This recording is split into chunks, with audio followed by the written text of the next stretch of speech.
berkumpul di ruangan ini guna mengikuti sedikit pengenalan mengenai budaya positif yang akan kita terapkan di sekolah SD Negeri Utuh dengan penerapan segitiga restitusi.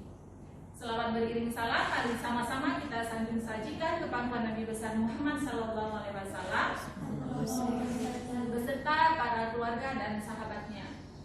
Penghormatan saya kepada Ibu Kepala Sekolah beserta Dewan Guru SD Negeri Utuh dan seluruh kawan-kawan yang sudah berhadir di sini, staf teknik. Hari ini saya akan memaparkan tentang budaya positif dan penerapan segitiga restitusi yang nantinya akan sama-sama kita terapkan di lingkungan sekolah kita. Baik, Bapak dan Ibu, sebelumnya saya ingin memperlihatkan tentang filosofi Ki Hajar Dewantara. Apakah tujuan pendidikan menurut Ki Hajar Dewantara? Di sini, menurut Ki Hajar Dewantara, pendidikan itu yaitu menuntun segala kekuatan kodrat yang ada pada anak agar mereka sebagai manusia dan anggota masyarakat dapat menjadi keselamatan dan kebahagiaan yang setinggi-tingginya. Baik, Bapak dan Ibu, sebelum kita memasuki ke dalam materi kita, budaya positif, saya ingin memberikan pertanyaan pemantik, setuju atau tidak setuju. Yang pertama, hukuman dapat mendisiplinkan anak. Kira-kira Bapak dan Ibu guru, apakah memberikan hukuman itu dapat mendisiplinkan anak? Apa Bapak dan Ibu guru setuju dengan pertanyaan tersebut atau tidak setuju? Tidak setuju. Tidak setuju. Bagaimana Bapak? Tidak setuju. Tidak setuju juga, ya. Kemudian yang kedua, pemberian hukuman dengan hal positif seperti membaca atau membersihkan halaman sekolah dapat meningkatkan disiplin anak. Apakah pernyataan tersebut setuju atau tidak setuju? Saya setuju. Setuju. Kalau Bapak bagaimana? Ibu-ibu yang lain bagaimana, Bu? Apakah pernyataan ini setuju? Tidak setuju. Tidak setuju. Nah, baik, ada yang setuju dan ada yang tidak setuju. Nah, kemudian yang ketiga, memberi penghargaan dapat meningkatkan motivasi belajar anak. Misalnya ada anak yang berprestasi, kemudian kita memberikan sebuah penghargaan, terus kita kasih dia hadiah atau lain sebagainya. Apakah itu juga merupakan sebuah kegiatan yang dapat meningkatkan motivasi belajar anak? Menurut Bapak Ibu, setuju atau tidak? Saya tidak setuju, karena kalau kita memberikan penghargaan kepada anak tersebut mungkin akan terikat ya. Kalau tidak ada penghargaan dia tidak mau akan malas belajar gitu ya, Bu. Jadi sebuah penghargaan itu menjadi sebuah ketergantungan buat siswa dalam meningkatkan motivasinya gitu ya. Nah, kalau yang lain bagaimana? Setuju atau tidak dengan pernyataannya nomor 3? Tidak setuju. Tidak setuju juga, berarti sama. Baik. Nah, di dalam topik pembahasan ini, saya nantinya akan membahas disiplin positif dan nilai-nilai kebajikan universal, kemudian teori motivasi, hukuman dan penghargaan, restitusi, kemudian keyakinan kelas, yaitu nanti keyakinan kelas itu akan kita terapkan di kelas masing-masing, dan nanti akan kita buat kerjasama kolaborasi antara guru dan teman dan siswa yang ada di kelas. Kemudian kebutuhan dasar manusia dan dunia berkualitas, restitusi dengan 5 posisi kontrol, dan juga restitusi segitiga restitusi. Baik, Bapak dan Ibu, di sini ada pertanyaan, apakah makna budaya positif? Apa contoh penerapan positif yang telah kita terapkan? Nah, budaya positif di sekolah yaitu nilai-nilai dan kebiasaan-kebiasaan di sekolah yang berpihak pada peserta didik agar mereka dapat berkembang menjadi pribadi yang kritis, penuh hormat dan bertanggung jawab.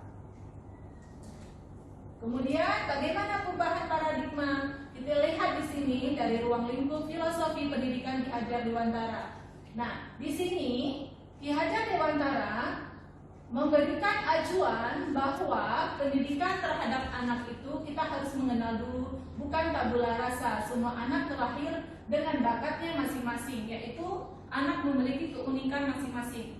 Kemudian mereka memiliki budi pekerti. Tugas guru menuntun bakat tersebut agar anak tumbuh dengan selamat dan bahagia. Kemudian guru ibarat petani, anak ibarat biji jagung dengan kodrat alam dan kodrat zaman. Ini adalah beberapa filosofi pendidikan menurut Ki Hajar Dewantara. Nah, dalam perubahan paradigma tersebut untuk membangun budaya positif, sekolah perlu menyediakan lingkungan yang positif, aman, dan nyaman agar murid-murid mampu berpikir, bertindak, dan mencipta dengan merdeka, mandiri, dan bertanggung jawab. Lazimnya pendidikan disiplin dikaitkan dengan kontrol, dalam hal ini kontrol guru dalam menghadapi murid.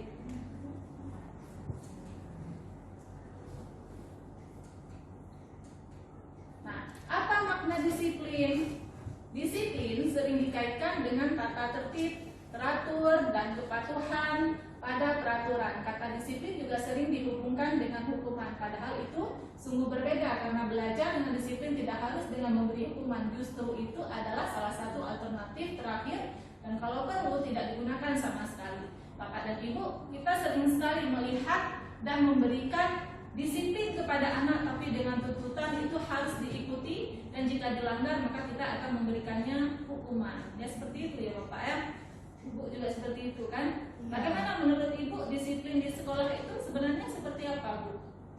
Kalau disiplin di sekolah, kita harus mulai dari diri kita ya, dari kita dulu untuk mendisiplinkan anak itu harus benar-benar dari kita mulai dulu. Jangan kita menyuruh anak disiplin kalau kita nggak disiplin, itu nggak akan terlaksana. Iya, ya. walau bagaimanapun juga guru tersebutlah harus melahirkan kedisiplinan itu dari dirinya dulu sendiri. Dia memunculkan semua kedisiplinan itu dari dirinya sendiri, kemudian barulah kita bisa menerapkan posisi kontrol kita nantinya terhadap anak. Ini terkaitan nantinya ke budaya positif yang akan kita terapkan, gitu ya.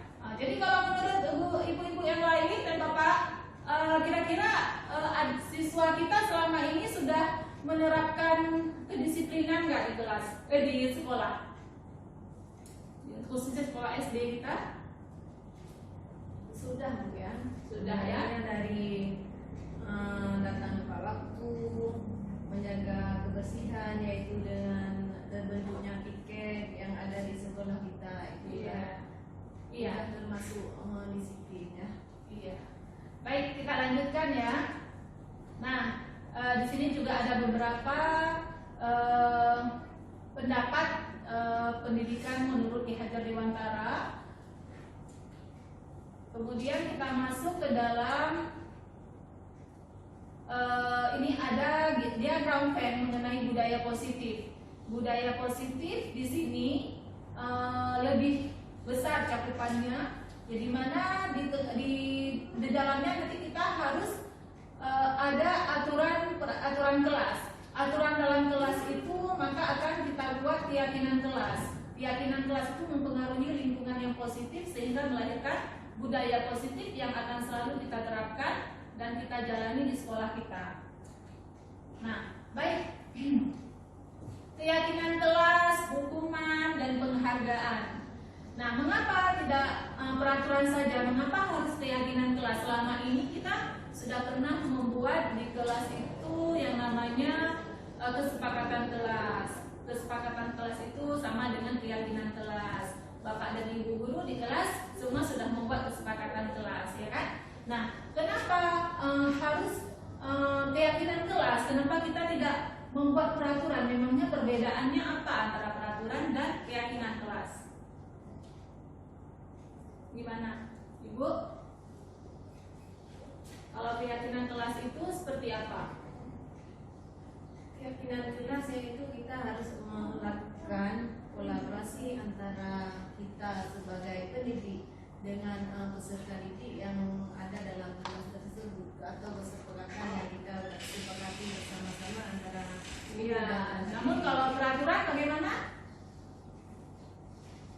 Ya Bu Ita baru masuk, silakan bergabung Ibu. Sebentar ya. Kalau peraturan bagaimana? Bagaimana Ibu? Ibu Rina bagaimana Bu? Peraturan? Peraturan suatu hal yang harus dilakukan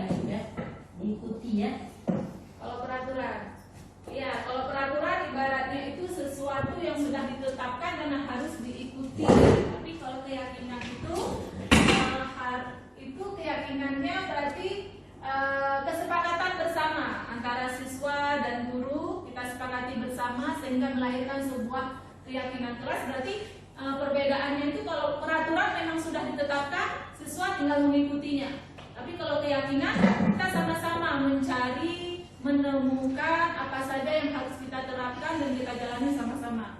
Nah, baik. Kita lanjutkan. Nah, apa itu keyakinan kelas? Tadi sudah kita bahas bagaimana perbedaan keyakinan dan peraturan. Nah, ini dia, keyakinan itu lebih memotivasi seseorang dari dalam. Seseorang akan lebih bersemangat untuk menjalankan keyakinan daripada hanya sekedar mengikuti serangkaian peraturan, ya. Jadi memang keyakinan itu yang kita buat secara bersama-sama. Jadi murid juga dia bisa membuat sebuah aturan, namun aturan itu adalah sebuah aturan yang lahir dari dalam dirinya sendiri, dari intrinsik siswa. Nah, di situ maka akan kita sepakati bersama-sama menjadi sebuah keyakinan kelas kita supaya bisa kita jalani. Nah, di situ nanti dengan keyakinan kelas itu maka akan lahirlah budaya positif yang akan selalu kita terapkan di sekolah kita. Nah, ini dia. Ini ada beberapa pembentukan keyakinan kelas.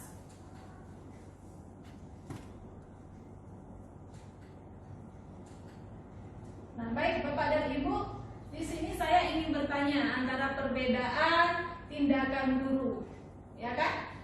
Di sini nanti kita akan melihat perbedaan hukuman atau konsekuensi. Yang pertama ada pernyataan yang menyatakan tindakan guru, misalnya mencatat 100 kali di dalam buku kalimat, saya tidak akan terlambat lagi karena terlambat ke sekolah. Itu kira-kira merupakan hukuman atau konsekuensi? Hukuman, Bu. Hukuman. Kenapa itu hukuman? Karena mencatat 100 kali dalam kalimat yang sama, saya tidak akan terlambat lagi datang ke sekolah. Itu termasuk hukuman. Karena memberi denda kepada anak, alasannya karena dia terlambat, kita sudah memberi denda kepada anak tersebut dengan menyuruh dia mencatat 100 kali. Bukan itu merupakan konsekuensi, karena mungkin dengan kita mencatat 100 kali lama-lama siswa akan tulisannya lebih bagus lagi gitu. Bukannya tetap hukuman. Kenapa? Karena dia dengan kalimat yang sama dia harus menulis sampai 100 kali, dia harus membuang energinya di situ, bahkan dia banyak menghabiskan waktu hanya untuk mencatat kalimat saya tidak akan terlambat lagi, saya tidak akan terlambat. Dari hukuman tersebut tidak menimbulkan sebuah hasil yang akan membawa dia perubahan. Dia hanya menulis saja. Bahkan nantinya dari hasil dia menulis itu belum tentu pun dia bisa mengubah apa yang sudah dia lakukan pelanggaran tersebut, ya. Makanya itu bisa kita masuk ke dalam kategori hukuman. Kemudian kalau lari mengelilingi lapangan basket 2 kali karena terlambat hadir ke sekolah, itu bagaimana Ibu? Bu Ita, bagaimana menurut Ibu? Itu juga hukuman. Hukuman, ya. Dia Hukuman. harus lari mengelilingi lapangan basket karena terlambat ke sekolah. Iya. Kemudian murid diminta untuk push up 15 kali karena tidak menggunakan masker ke sekolah. Hukuman. Menggantikan kertas tugas teman yang telah dicoret-coret. Itu konsekuensi.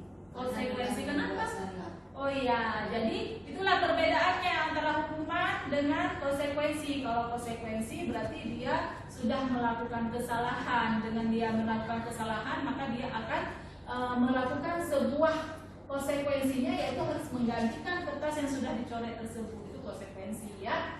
Kemudian membersihkan tumpuhan air di meja karena tersenggol pada saat belajar. Itu juga merupakan konsekuensi, ya.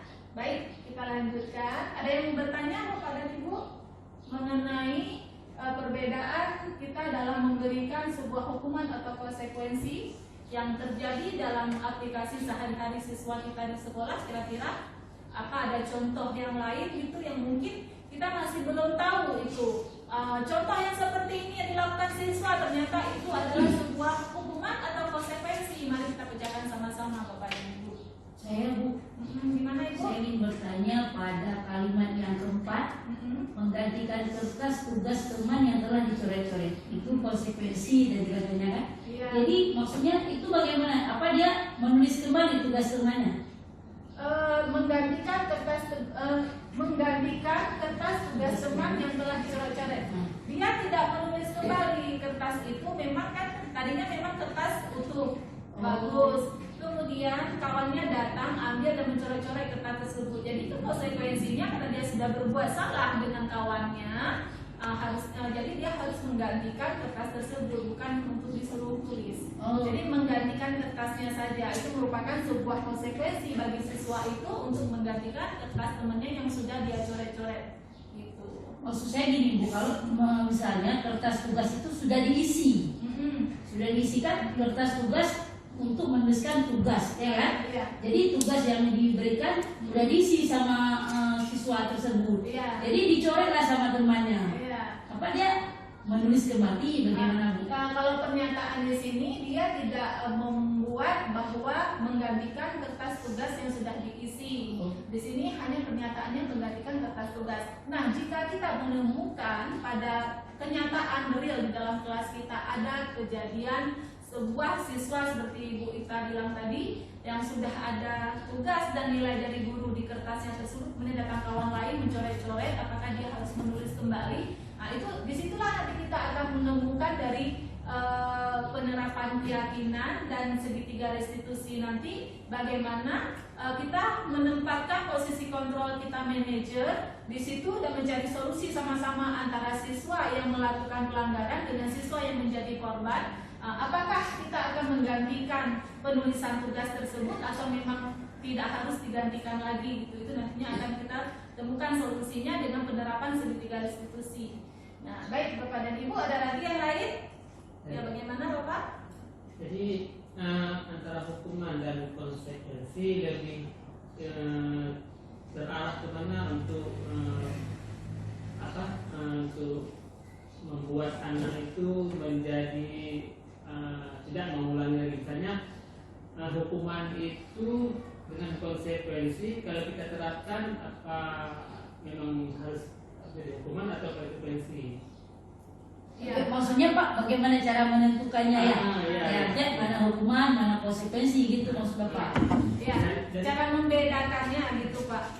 Bagaimana cara kita membedakan sebuah hukuman atau konsekuensi dalam kita memberikan penilaian ke siswa, kemudian bagaimana cara kita menerapkan ke siswa tersebut agar yang merupakan hukuman itu tidak terulang lagi gitu ya Pak, ataupun konsekuensi itu apa yang harus kita lakukan. Itulah dia Pak, nanti kita akan masuk ke dalam yang namanya segitiga restitusi. Apa itu segitiga restitusi? Bagaimana kita melakukan pendekatan segitiga restitusi dengan siswa sehingga nanti siswa sendiri itu bukan dari kita datang untuk memecahkan sebuah solusi masalah, namun kita sama-sama untuk siswa sendiri yang menemukan masalah dan bagaimana mencari solusi untuk menyelesaikan masalah tersebut. Nah, dari sini yang kita dapat bedakan Pak antara hukuman dan konsekuensi. Di sini kita lihat saja jika memang siswa melakukan pelanggaran kedisiplinan, guru memberikan sebuah hukuman yang kira-kira itu tidak masuk akal untuk siswa, itu tetap kita kategorikan ke dalam sebuah hukuman. Berarti tidak boleh ya? Kita sendiri sebagai guru bagaimana kira-kira apakah itu boleh kita berikan hukuman kepada siswa? Tadi kita sudah mempelajari dan melihat apa itu filosofi pendidikan dari Ki Hajar Dewantara, di mana kita guru hanya menuntun siswa dan siswa itu di sekolah pendidikannya itu mereka tuh harus menemukan sebuah kemerdekaan dalam belajar bahkan di lingkungannya sehingga mereka itu menemukan kebahagiaan yang setinggi-tingginya. Jika kita menerapkan hukuman kepada siswa, apakah siswa sudah menemukan sebuah kemerdekaan dalam pendidikannya? Tidak. Nah, jika tidak, maka hukuman ini tidak boleh kita terapkan pada siswa kita gitu. Nah, itu dia. Gimana Bapak? Sudah paham ya Pak ya? Oke, baik kita lanjutkan. Nah, ini dia perbedaan hukuman dan konsekuensi. Tadi sudah kita singgung juga, kalau hukuman sesuatu yang menyakitkan harus terjadi, sedangkan konsekuensi sesuatu yang terjadi, membuat anak sakit, kalau hukuman itu membuat anak sakit fisik, ya capek, kemudian jangka waktu yang lama yang harus diselesaikan, sedangkan konsekuensi itu membuat anak itu tidak nyaman dalam jangka waktunya juga pendek, nggak terlalu lama gitu. Ya, ini perbedaan-perbedaannya. Nanti dia akan berbuat lagi ya kalau misalnya konsekuensi ya. Konsekuensi mungkin untuk menetapkan anak tersebut total tidak berbuat lagi kesalahan itu mungkin tipis. Namun nah itu dia, nanti dengan cara kita tetap menerapkan keyakinan kelas ke siswa, melakukan segitiga restitusi, di situ nanti akan menjadi sebuah pemecahan solusi dari siswa itu sendiri, sehingga dia dapat meyakinkan, oh ini ternyata salah ya gitu. Dengan cara siswa mencari solusi sendiri, itu lama-lama sudah menjadi sebuah budaya positif bagi siswa dan akan melakukan perubahan. Jadi lambat-lambat kita kita pikir kalau konsekuensi itu adalah sebuah kasus yang memang tidak terulang lagi. Karena apa? Dengan kita terapkan segitiga restitusi itu, insya Allah siswa akan menjadikan sebuah budaya positif nantinya ke dalam diri dia dan di sekolahnya. Yang namanya budaya itu kan sebuah sikap atau keharusan yang memang harus sudah dilakukan itu berulang-ulang di situ dan sudah menjadi kebiasaan. Jadi sebuah kebiasaan, nah itu dia yang merupakan sebuah budaya yang akan kita tetapkan gitu. Nah ini dia kebutuhan dasar manusia. Nah apa itu restitusi? Dan tadi kita sudah singgung-singgung restitusi. Apa itu restitusi? Restitusi adalah proses penciptakan kondisi bagi murid untuk memperbaiki kesalahan mereka sehingga mereka bisa kembali pada kelompok mereka dengan karakter yang lebih kuat. Nah itu dia restitusi. Nah bagaimana nanti restitusi? Nah ini dia ciri-cirinya, ya. Ada 9 ciri-ciri restitusi. Nah, Bapak dan Ibu, segitiga restitusi ini kita nanti akan melakukannya sebanyak 3 tahapan. Yang pertama yaitu kita melakukan menanyakan, menstabilkan identitas. Jika siswa melakukan sebuah kesalahan, kita tidak harus memberikannya sebagai hukuman atau konsekuensi, namun kita bisa menerapkan penerapan segitiga restitusi ini. Kenapa? Karena segitiga restitusi ini kita nanti akan melewati 3 tahapan, yaitu yang pertama menstabilkan identitas, yang kedua validasi tindakan yang salah, yang ketiga menanyakan keyakinan. Ya, jadi dari ketiga tindakan ini kita di sini nanti akan menemukan nilai-nilai yang apa saja yang telah kita sepakati. Kemudian kita juga bisa memberikan arahan kepada siswa bahwa siswa itu bukan hanya dia saja yang melakukan kesalahan, tapi kita semua juga melakukan kesalahan, termasuk kita guru juga pernah melakukan kesalahan. Kemudian juga di sini kita dapat melalui tindakan validasi tindakan yang salah, yaitu kita dapat menanyakan alasan kepada siswa kenapa dia melakukan pelanggaran, kenapa dia bisa tidak disiplin. Nah itu dia. Kemudian baru kita tetapkan ke dalam menanyakan keyakinan, nilai-nilai apa yang telah kita sepakati, yaitu melalui keyakinan kelas yang sudah kita buat tadi. Nah kemudian baru kita menjadi orang, kita ingin menjadi orang yang seperti apa. Di situ nanti siswa sendiri bisa menemukan solusi keinginan dia itu ingin berubah menjadi seperti apa. Nah itulah yang dikatakan kita dapat menetapkan sebuah budaya positif di sekolah kita melalui segitiga restitusi ini. Bagaimana Bapak dan Ibu, sudah paham? Saya ingin bertanya ya Bu, Iya, gimana Ibu? apakah segitiga restitusi bisa kita terapkan di rumah selain di sekolah? Oh, maksudnya kalau di rumah itu dengan anak-anak kita di Iya. rumah. Iya, Bapak dan Ibu Novi, maaf. Iya benar sekali Bu Novi. Kalau untuk segitiga restitusi ini itu tidak hanya berlaku di sekolah, namun ini juga berlaku di rumah kita. Kenapa? Karena anak-anak kita itu juga sebagai sebuah makhluk hidup di mana mereka juga harus tahu tahapan-tahapan. Bapak dan Ibu, kalau kita bisa membuat nyaman, memerdekakan murid kita, kenapa kita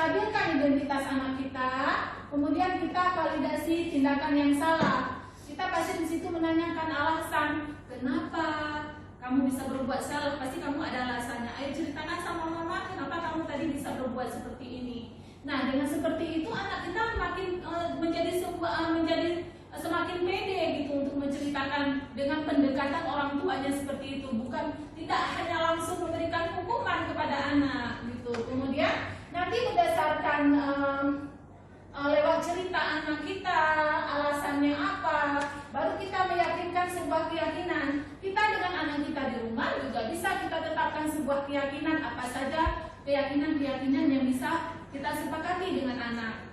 Dalam hal apa? Supaya itu juga menumbuhkan budaya positif yang ada di lingkungan rumah kita. Begitu juga di lingkungan kelas kita. Bapak dan Ibu, bagaimana kalau nantinya kita akan sepakati bersama bagaimana kita membuat kesepakatan kelas, keyakinan kelas, dan apa saja kalimat-kalimat yang baik yang kita gunakan. Kita tetapkan semua kelas, kita buat semua keyakinan kelas. Bagaimana, setuju Bapak dan Ibu? Setuju. Iya, setuju. Jadi mulai hari ini kita langsung nanti sosialisasikan ke siswa, kita tanyakan keyakinan-keyakinan kelas apa saja yang dapat kita angkat di kelas kita, kemudian nanti akan kita tempel sehingga keyakinan kelas tersebut nanti bisa diaplikasikan oleh siswa. Ya? Nah, ada yang mau bertanya lagi mengenai segitiga restitusi? Sudah Bu, sudah mengerti semua. Terima kasih. Ya, jadi Terima kasih penjelasannya, Bu. ya bisa disimpulkan Bapak dan Ibu. Bisa. Nah, bagaimana Ibu Ita?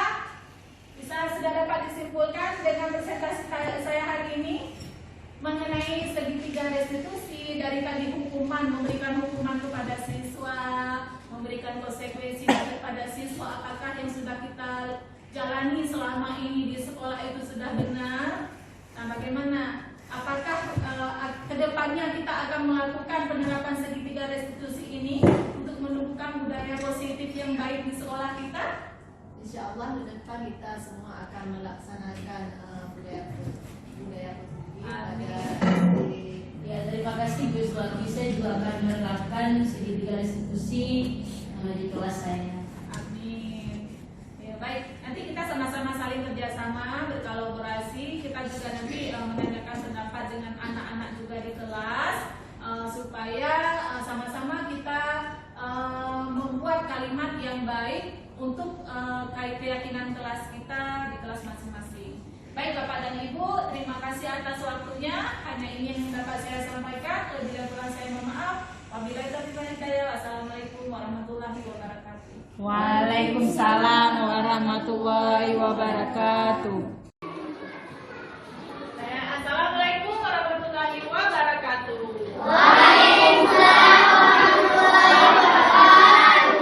Anak-anak itu semua sehat? Alhamdulillah. Hari ini gimana kabarnya? Ada yang masih sakit? Sudah sarapan semuanya? Baik. Nah, anak-anak Ibu, sebelum kita nanti memulai pelajaran dan kita ada di dalam kelas 5 ini, bagaimana hari ini kita akan mensepakati dulu kesepakatan kelas kita. Dulu di tahun lalu, di kelas sebelumnya, kalian sudah buat juga yang namanya kesepakatan kelas. Ada buat? Ada. Nah, sekarang di kelas 5, kita juga akan menetapkan kesepakatan kelas, aturan kelas kita seperti apa, kemudian keyakinan kelas kita nanti yang kita jalani seperti apa. Bisa?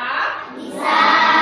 Nah, kira-kira anak-anak Ibu ingin membuat atau ingin menyepakati keyakinan kelas kita. Sebelumnya kita buat dulu kesepakatan kelas. Kesepakatan kelas yang seperti apa yang kita inginkan di kelas 5? Ya? Nah, kira-kira ada bayangan tidak? Kalian mau membuat kesepakatan kelas apa yang harus kita laksanakan selama kita belajar di kelas 5, sehingga kelas kita ini nanti menjadi kelas yang nyaman, kelas yang aman, tanpa ada gangguan, tanpa ada ejekan, terus gurunya juga nyaman menyampaikan pelajaran, siswanya juga bahagia dalam kelas. Mau nggak belajar seperti itu? Mau.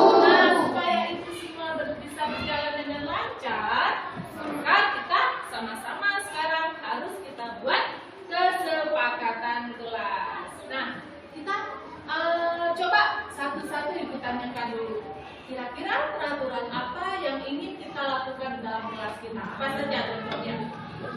Ayo siapa bisa boleh angkat tangannya. Nah, gimana? Apa? Menjaga kebersihan. Iya, bagus sekali menjaga kebersihan. Boleh nggak menjaga kebersihan di dalam kelas? Boleh. Karena kalau kita tidak jaga kebersihan bagaimana? Kelas kita menjadi apa kalau kita tidak menjaga kebersihan? Kotor. Enak nggak belajar kalau kelas kotor? Kenapa nggak enak? Bau. Terus apa lagi? Banyak lalat, banyak nyamuk, ya kan? Sehingga kita menjadi gatal, nggak nyaman belajar, nggak tahu nanti ibu gurunya mau kasih pelajaran, kan nggak tahu karena kelas kita udah kotor, udah banyak lalat, banyak nyamuk, banyak gangguan, ya. Nah, kemudian siapa lagi mau peraturan yang kedua apa? Yang pertama menjaga kebersihan Bu, yang kedua apa? Tidak mengganggu teman. Itu mau tanya dulu. Kalau peraturan dulu sudah ditetapkan sama gurunya, kalian bagaimana menjalani peraturan itu? Peraturannya merasa nyaman dijalani atau sebagai sesuatu yang harus diikuti aturan tersebut? Yang harus diikuti ya, iya kan? Nah sekarang aturan-aturan yang sudah ada itu, misalkan tidak boleh berbicara. Nah itu merasa kalau kita nanti akan mengikuti aturan yang sudah ditetapkan. Nah sekarang aturan-aturan itu mau diubah menjadi sebuah kesepakatan kita bersama. Ya, kesepakatan kita bersama. Boleh nggak berbicara dalam kelas, Bo? Boleh. Namun berbicaranya tentang pelajaran. Nah nanti kesepakatan itu akan kita buat.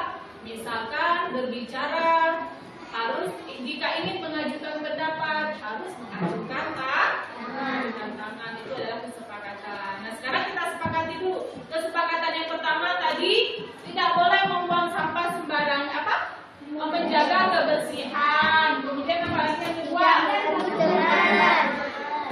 Apa? Tidak mengganggu teman. Iya. Terus apa lagi yang ketiga? Mengerjakan tugas dengan baik. Menyelesaikan tugas dengan baik. Bagus. Apa lagi yang laki-laki? Oh iya, boleh menghormati teman. Terus tidak boleh menyontek. Iya, bagus. Tidak boleh menyontek. Apa lagi? Melaksanakan piket. Iya, kan kita setiap pagi piket kan? Iya, kalau menyontek boleh? Tidak boleh. Kenapa tidak boleh menyontek? Kenapa? Ada nggak di kelas ini yang suka menyontek? Ada? Ada siapa? Oh, besok nggak boleh menyontek lagi ya. Pasti ada alasan dia menyonteknya, ya kan? Ada alasan. Kenapa dia ada alasan menyontek? Malamnya? Kenapa? Tidak sempat belajar, jadi nggak siap ya. Nah, tidak apa-apa. Nanti kita perbaiki dan kita cari solusinya supaya kawan kita tidak menyontek lagi. Nah, sekarang lanjutkan lagi kesepakatan kelas kita yang sudah kita sepakati tadi. Sudah ada berapa macam ya? Apa? Datang ke sekolah tepat waktu. Iya, boleh. Bagus sekali. Datang ke sekolah tepat waktu. Terus apa lagi? Menghormati guru. Betul sekali, Rafa. Kita memang harus saling menghormati guru. Menghormati siapa lagi yang ada di sekolah? Menghormati teman, ya kan? Nah, kemudian apa lagi? Ada lagi? Iya, mendengarkan penjelasan guru.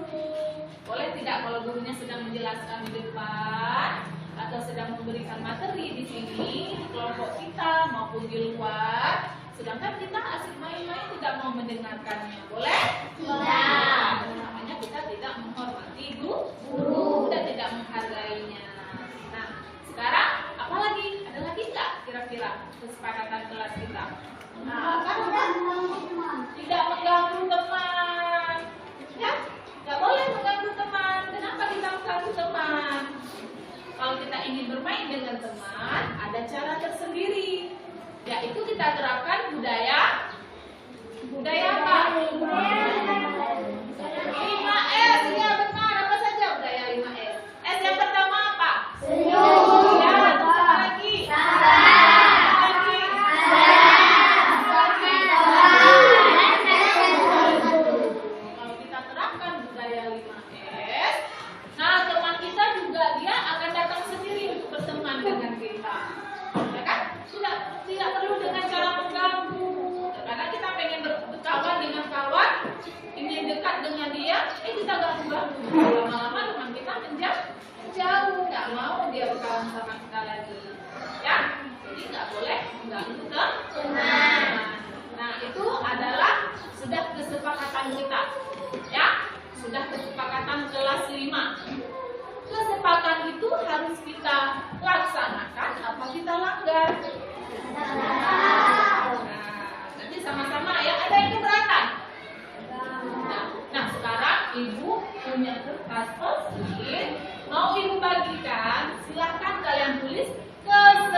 pengennya di kelas 5 itu harus selalu aktif belajar dengan ibu guru. Betul ya? Saya pengennya di kelas 5 itu buang sampahnya itu harus di tempat sampah. Nah, seperti itu. Saya pengennya di kelas 5 setiap minggunya 3 kali harus belajarnya di lapangan, misalkan seperti itu. Boleh, itu kesepakatan kita bersama. Nanti kita sepakati. Gimana teman-teman? Kita cocok tidak melakukan ini? Nah, kalau memang cocok, kita laksanakan. Nah, itu yang namanya kita sepakat. Ya, sekarang udah siap Ibu bagi? Siap ya. Ditulis, nanti bagi yang sudah menulis, sama-sama kita tempelkan di papan tulis ya. Ditulisnya ini ada lem, kalian tulis di depan, nanti lemnya di belakang untuk ditempel ya. Dengan tulis di depan lem, lemnya di belakang, kalian nulisnya di depan.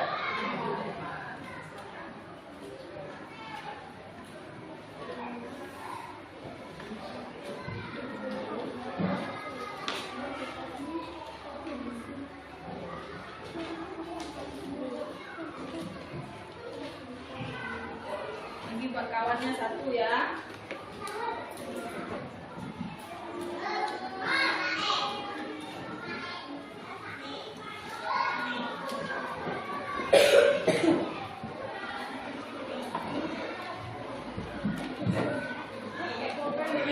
Nggak perlu tulis nama, ya.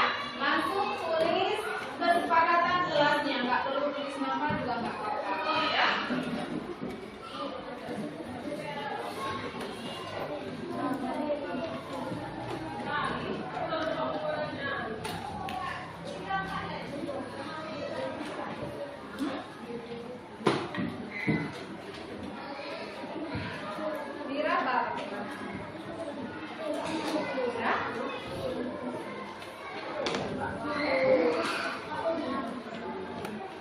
Sudah ada semua? Sudah ada semua? Nah, silakan tulis kesepakatan kelas yang ingin kalian laksanakan di dalam kelas. Silakan.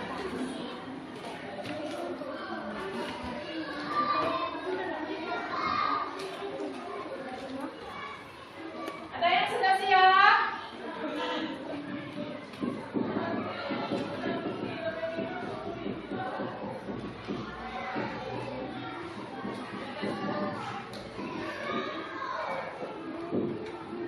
Ada yang sudah siap? Ada, kalau sudah ada langsung maju ke depan, tempel di sini untuk kesepakatan kelas.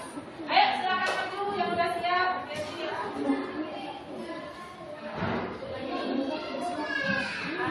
Oke, langsung duduk. Ya, jangan kebalik, balik. Nah, boleh juga. Jangan kebalik ya.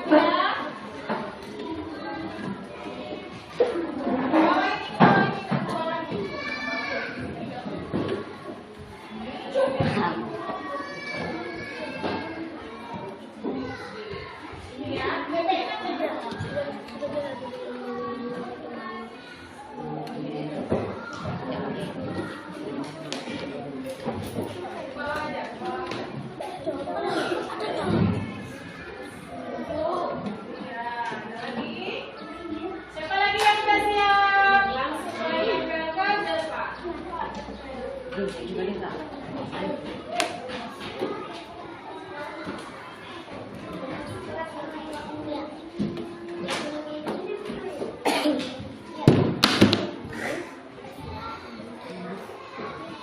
Bawah aja, ke bawah aja.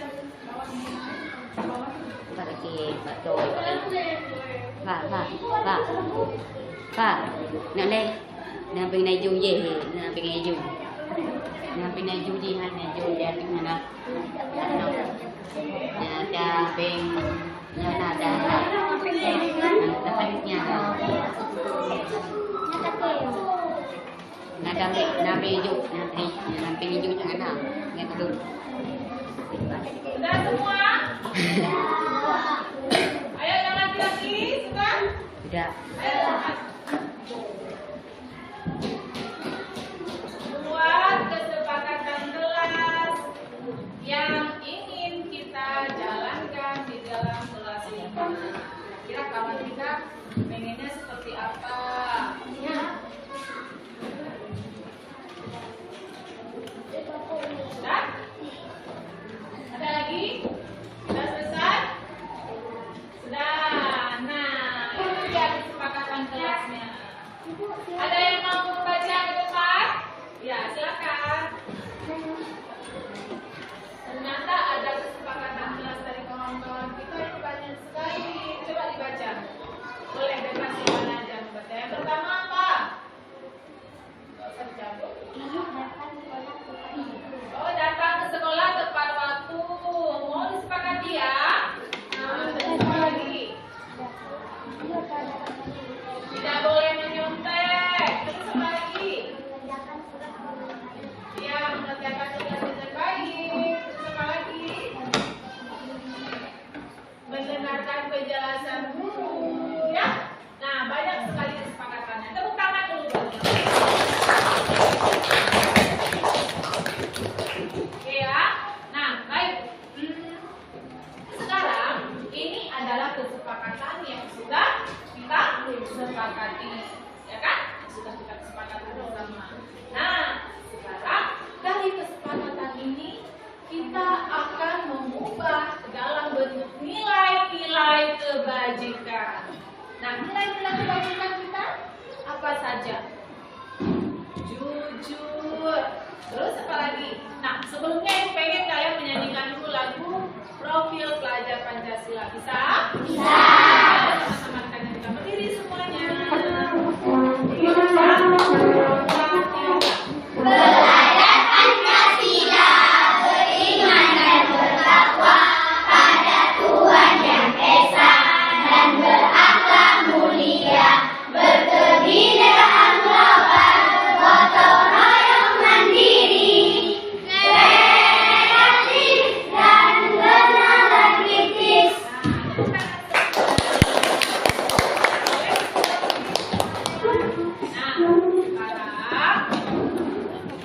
Dari kesepakatan kelas kita yang sudah kita sepakati depan, kita akan menuangkan ke dalam nilai-nilai kebajikannya. Nah, disiplin, datang sekolah tepat waktu. Keyakinan kelas kita apa itu? Keyakinan kelas. Nah, yang pertama apa kita buat? Nah, disiplin. Disiplin keluar. Disiplin waktu dan pakaian. Kalau kita pakai pakaiannya masih belang-belang, itu belum disiplin. Datang ke sekolah tepat waktu. Kemudian ada lagi nih, memakai seragam sekolah harus sesuai dengan aturan. Berarti itu disiplin.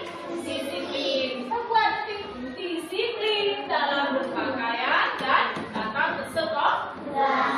Kemudian apa lagi? Tidak boleh mengganggu teman. Begitu kesepakatan kelasnya. Bagaimana? Apa yang harus kita buat? Iya, benar sekali. Saling menghormati dan saling menghargai. Nah, terus apa lagi nilai-nilai kebajikan dalam kita membuat keyakinan kelas? Iya, benar. Apa? Jujur dalam bertindak. Terus apa lagi? Bertanggung jawab. Kenapa harus bertanggung jawab? Seperti apa contohnya kita bertanggung jawab? Melaksanakan piket kelas. Terus apa lagi? Mengerjakan tugas. Itu tanggung jawab. Coba kalau kita nggak mau melakukan piket, terus ada tugas nggak mau diselesaikan, itu sudah melakukan tanggung jawab apa belum? Tidak, kita tidak melakukan tanggung jawab. Nah, kalau kita tidak melakukan tanggung jawab, konsekuensinya apa? Apa konsekuensinya kalau kita tidak melaksanakan tanggung jawab?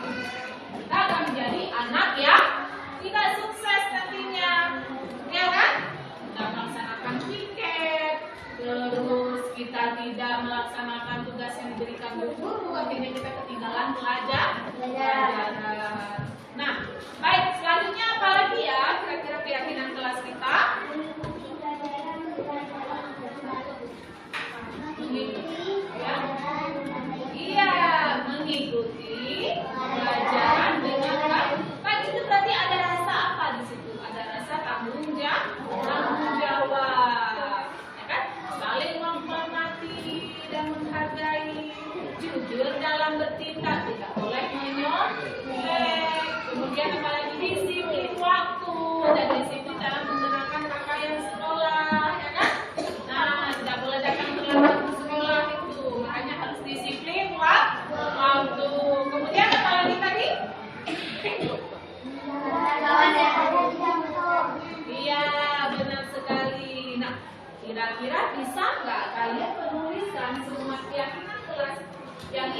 kalian jalani di post-it lagi.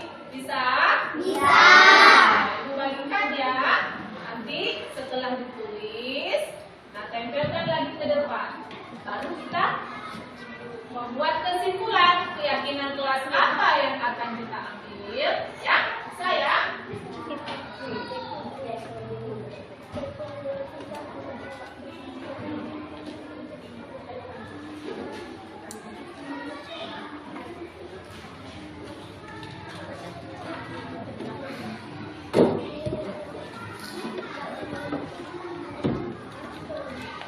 Ya, ditulis ya keyakinan kelasnya.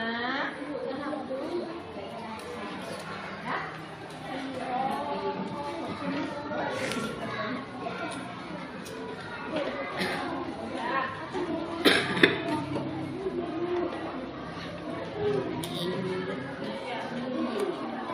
Ada yang belum dapat? Yang kurang apa?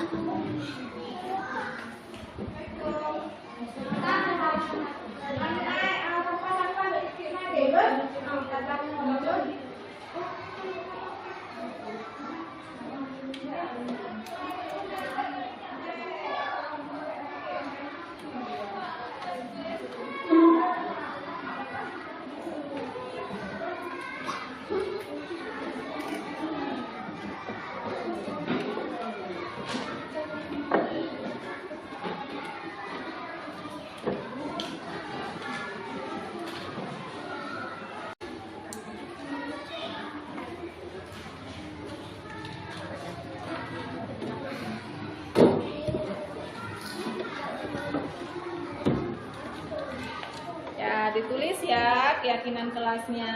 Ya.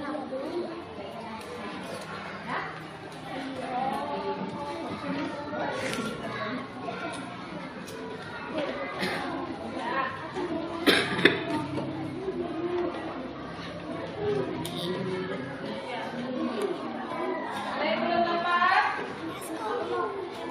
Yang kurang apa?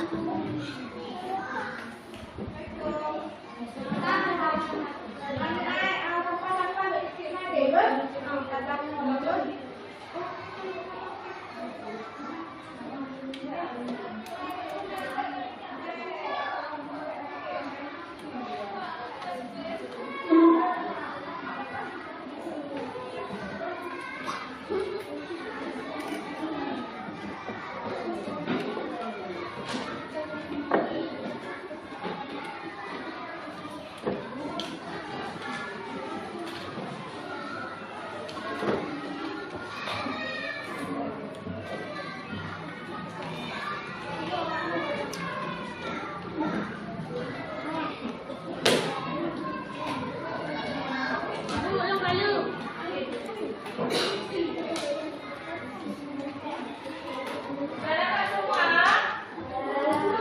Kalau udah silahkan. Oh, belum ya. Silahkan ditulis. Ayo, kira-kira keyakinan kelas apa yang ingin kita jalani?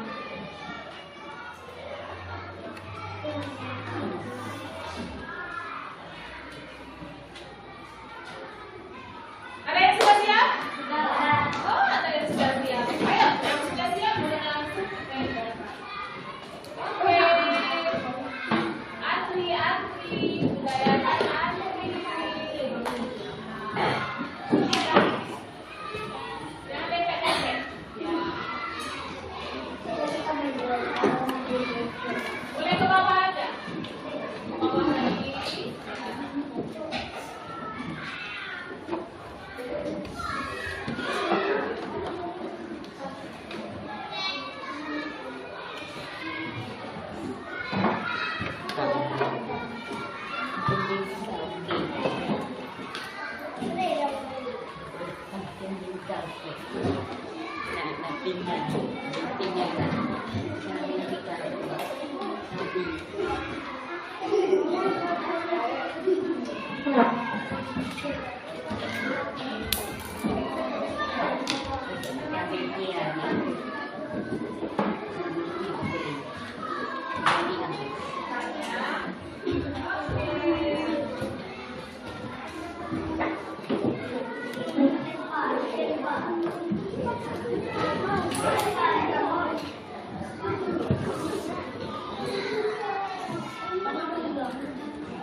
Ya, sudah selesai? Sudah. Sudah dibuat semua keyakinan kelas? Sudah. Kita kembalikan keyakinan kelas yang mana yang akan kita ambil. Apa mau ambil semua? Boleh. Ya, asal kelas kita nantinya yang kita jalani adalah kelas yang nyaman, aman, tentram, ya. Sehingga kita belajarnya itu menjadi belajar yang menyenangkan, ya. Baik. Nah, kira-kira yang cowok nih, yang laki-laki, siapa yang mau membaca di depan? Oh, Rafa, silakan Rafa. Rafa mau membaca keyakinan kelas yang sedang kawan-kawan buat, ya. Ayo, yang pertama apa Rafa? Menghargai. Saling menghargai teman, cocok? Cocok. Terus apa lagi? Berkata jujur, ya bagus tidak itu berkata jujur? Bagus. Kalau kita langgar nanti bagaimana coba? Misalkan keyakinannya silang berkata jujur, kita udah sepakat nih berkata jujur, tahu dilanggar, bohong sama ibu. Itu gimana? Apa yang harus kita buat? Dikasih apa? Boleh dikasih hukuman? Boleh. Hukumannya seperti apa dikasih? Hah? Yang kurang bisa membaca itu suruh membaca yang banyak. Boleh? Boleh. Yang belum bisa hafal, yang belum bisa mengaji, belum kasih mengaji harus bisa membaca Yasin. Bisa? Bisa. Bisa. Ya? Itu kita kasih konsekuensinya. Ya? Jika yang belum bisa melaksanakan keyakinan yang tadi dibaca awal kita, yaitu tidak boleh berkata dengan jujur. Habis berkata dengan jujur, tidak boleh berbohong.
kalian sendiri? Dari sendiri ya, sudah disepakati dengan kawan-kawan ya. Ada nggak di antara kalian yang tidak setuju? Coba angkat-angkat. Bu, saya nggak mau, Bu, saya nggak setuju, Bu. Masa datangnya harus tepat waktu? Nah, ada nggak? Kalau ada bilang aja. Jadi biar kita sepakati dengan teman kita. Apakah boleh datang itu tidak tepat waktu di sekolah atau bagaimana? Ya, jadi sudah setuju? Setuju ya? Nah, kalau setuju, mudah-mudahan keyakinan kelas yang sudah kita sepakati ini dapat kita laksanakan dengan baik. Ya, yang Ibu harapkan supaya dengan keyakinan kelas ini dapat terciptanya budaya positif di sekolah kita. Ya, kita dapat melaksanakannya, menerapkannya dengan 5S, yaitu apa saja?